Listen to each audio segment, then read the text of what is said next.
Well, good afternoon, Suburban viewers, Suburban readers. This is a very special edition of Beyond the Pages. I'm here with my good friend, Ambassador Amb.Hirschson, who's been for 4 years Israel's Consul-GENERAL in Montreal. And if I could just add a word, he's been here through incredible times of COVID, of the barbarians in the streets, accomplished great things, including the opening of the Quebec trade office in Israel. And most of all, he's become a dear friend, and he's given the community of Montreal the essence of the name of the Israeli national anthem, Tikva, hope, for very, very hard times. Paul, pleasure to have known you, and Godspeed. You leave next Wednesday? I leave in a week, yes. So the first interview we did when you came was here. We're at Chez Alexandre.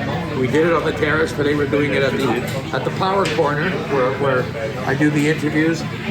What are you going away with after 4 years?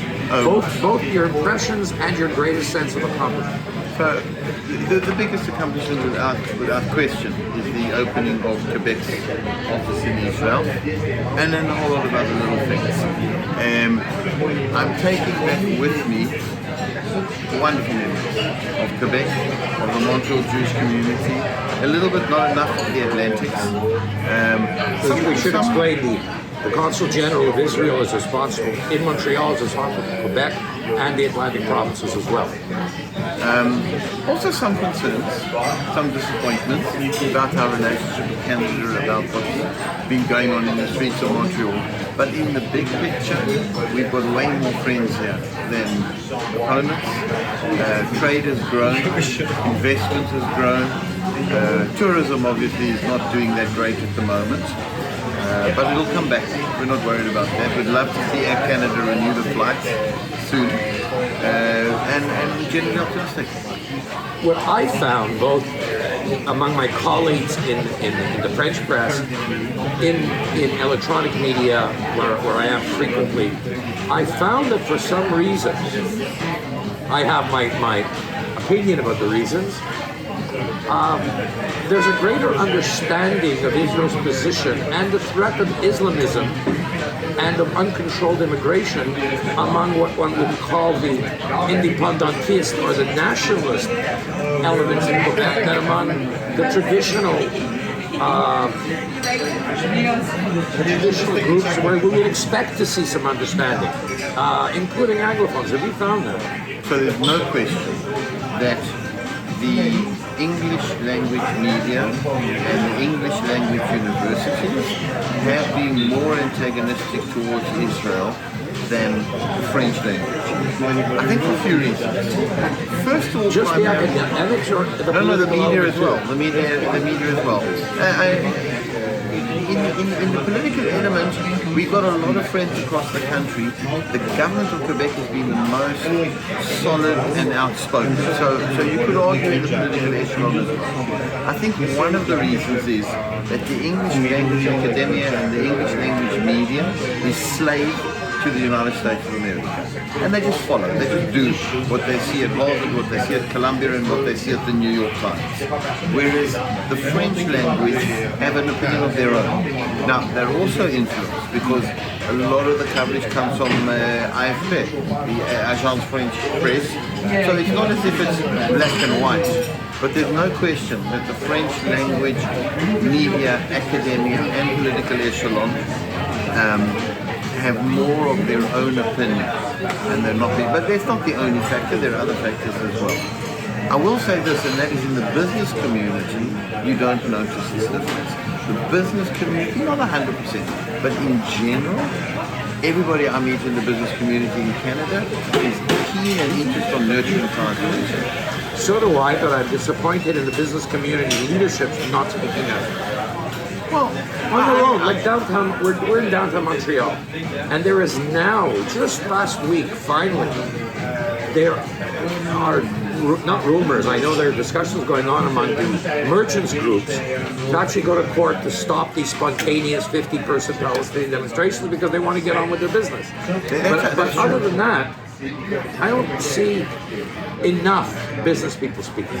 So you're perhaps talking about the protest in the streets, Yes. and I'm talking about, on this particular point, the commercial relationship with Israel. So it's not the exact same thing. But I will tell you this, is that Francophone Quebec is not impressed at all, to put it mildly, in seeing repeat prayer services outside their parents' evenings. Francophone Quebec today may very well be secular and proud of it, but those cathedrals are their cathedrals, are their parents' cathedrals, are their grandparents' churches, and they're not impressed at all. The people I've spoken to in this ongoing prayer session, the anti-Israel crowd are holding And outside. indeed, there was a demonstration outside of the Basilica just on the weekend with some 5,000 people holding Quebec flags. Yes, yes. But the commercial relation that I was referring to, there not only don't I see the antagonism, but I see the support, and that's from both sides, the Anglos and the Francophones. And I must underline that, and there's a remarkable story that you'll see one day in the paper when he gives his permission to write it. The Chancellor of the University of Montreal is a man named Franz Saint-Denis. Came here as a poor Haitian immigrant, big family. Long story short, he made a fortune in high-tech, has 2 high-tech campuses, Montreal and Tel Aviv, and has been to Israel 5 times since this war started, since the barbarism of 1957, because he said to me, I have to take care of my people. And he has been named Chancellor of the University of Montreal. It's a remarkable story. It's a remarkable story. We've got Frank. I will now, if you'll allow me, also a little bit of criticism every now and then, okay? Both on campus and municipal level and beyond, a certain amount of the weakness in leadership is driven purely by cowardice. That it's not And provoked.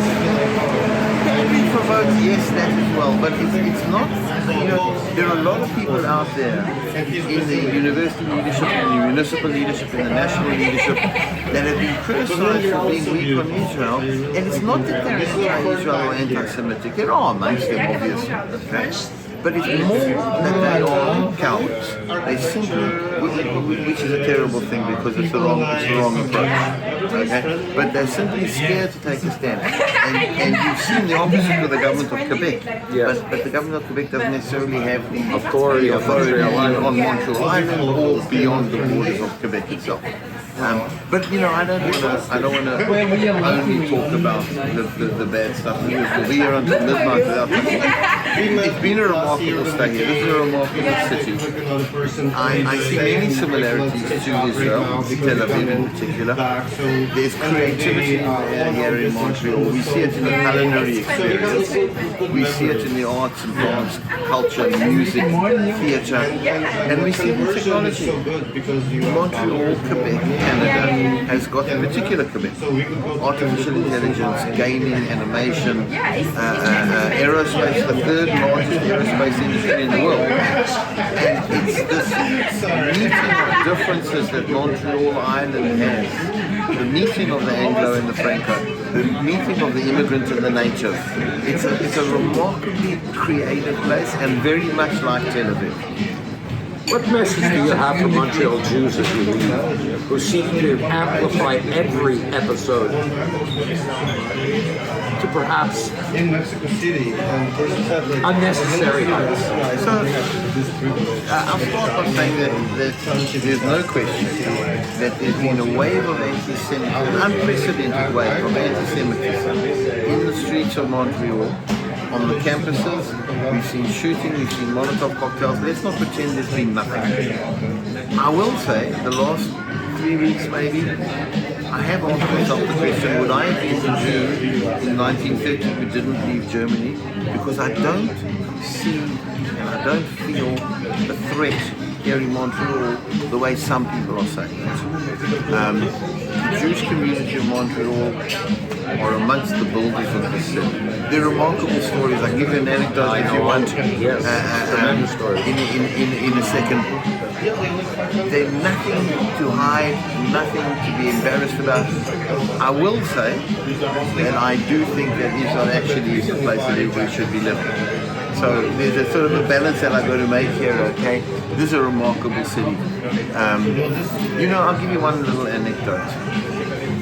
We get a phone call from our ambassador, Israeli ambassador, in Morocco. He says, what's this Jewish you've got in Montreal? So I was like, okay, I know what he's talking about, the Jewish General Hospital.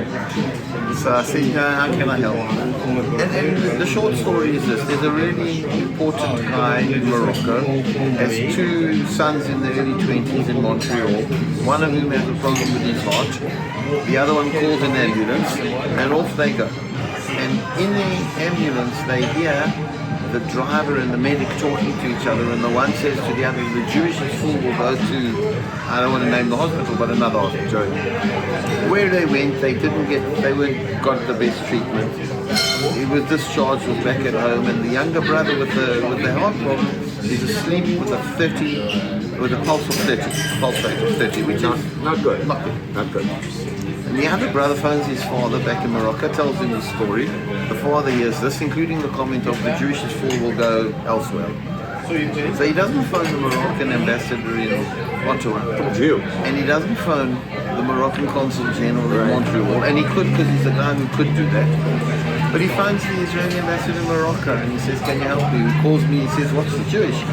So I phoned Dr. Lawrence Rosenberg, of the Jewish. And when I texted him, I said, I need some help, please give me a call. He called me a minute and a half later.